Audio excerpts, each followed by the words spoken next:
Bonjour tout le monde, merci d'avoir visionné ma précédente vidéo. N'hésitez pas toujours à partager, à mettre des likes et surtout à faire des commentaires. Et si vous avez des questions, n'hésitez pas à les poser et j'y répondrai rapidement.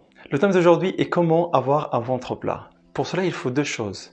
Perdre le tissu adipeux et renforcer la sangle abdominale qui sera notre sujet de la vidéo 2 aujourd'hui. Sachez que la sangle abdominale est composée de 4 parties. Le transverse qui est à mon avis le muscle le plus important à travailler pour avoir votre ventre plat.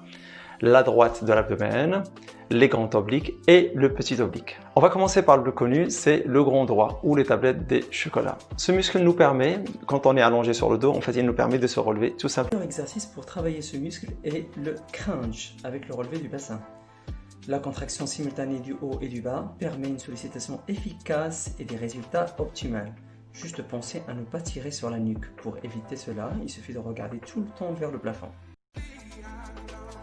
L'exercice numéro 2, le rameur, il permet de renforcer aussi la partie sous-ombilicale du grand droit et la mobilité de la hanche, à conseiller bien sûr pour les sujets sportifs ou débutants.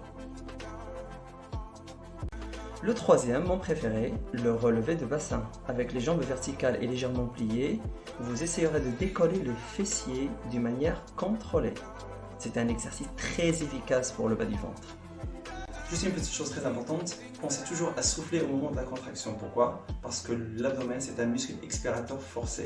Si vous inspirez en même temps, ça viendra gêner toujours la contraction et le rendement de l'exercice ne sera pas optimal parce que la contraction n'ira pas jusqu'au bout. On va aborder maintenant le grand oblique et le petit oblique, aussi important que le grand droit de l'abdomen. Ces muscles se contractent de manière synergique, ils permettent au corps de tourner à droite et à gauche et ils permettent aussi l'inclinaison latérale. C'est pour ça qu'ils sont associés ensemble dans les différents mouvements de crunch. J'ai choisi pour vous l'exercice numéro 4. Crunch croisé, il permet de tonifier la taille en profondeur. Toujours penser à bien regarder vers le plafond et bien décoller les épaules du sol.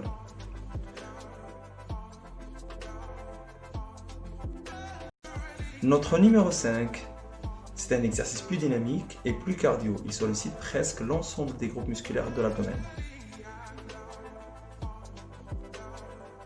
On arrive maintenant au muscle le plus important, le transverse. Il prend la partie intérieure des vertèbres lombaires en passant par le bassin, par la crête iliaque et il vient se terminer dans la ligne blanche de l'abdomen. C'est un muscle profond qui vient envelopper les viscères de l'estomac. C'est un muscle très important pour avoir le ventre plat. Il maintient votre tonus général, permet de soulager les lombaires et permet aussi une expansion thoracique, une allure fière et élégante. Pour le développer, j'ai choisi pour vous l'exercice numéro 6, le gainage statique. Pensez juste à souffler en enfonçant le nombril dans l'estomac à chaque respiration. Le bas du dos aplati, gardez les hanches au même niveau que les épaules. On arrive maintenant à l'exercice numéro 7 qui est juste une variation du précédent. Il est plus général et plus difficile car il sollicite l'ensemble des groupes musculaires de l'abdomen. C'est un exercice complet, adapté pour les sujets très sportifs mais les débutants ils peuvent l'essayer aussi sur des courtes durées.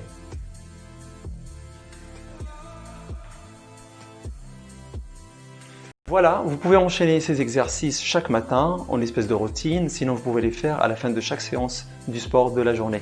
Je vous conseille de les faire dans l'ordre car il y a toujours un exercice analytique et un exercice général. Ça vous aidera à mieux gérer votre souffle et aussi à favoriser l'ensemble de la coordination de ces 4 groupes musculaires de manière intra- et intermusculaire. J'espère que vous avez aimé ma vidéo. Si c'est le cas, n'hésitez pas à liker, à mettre des commentaires, à partager autour de vous et surtout à s'inscrire si ce n'est pas encore fait. En attendant ma prochaine vidéo, je vous dis à très bientôt.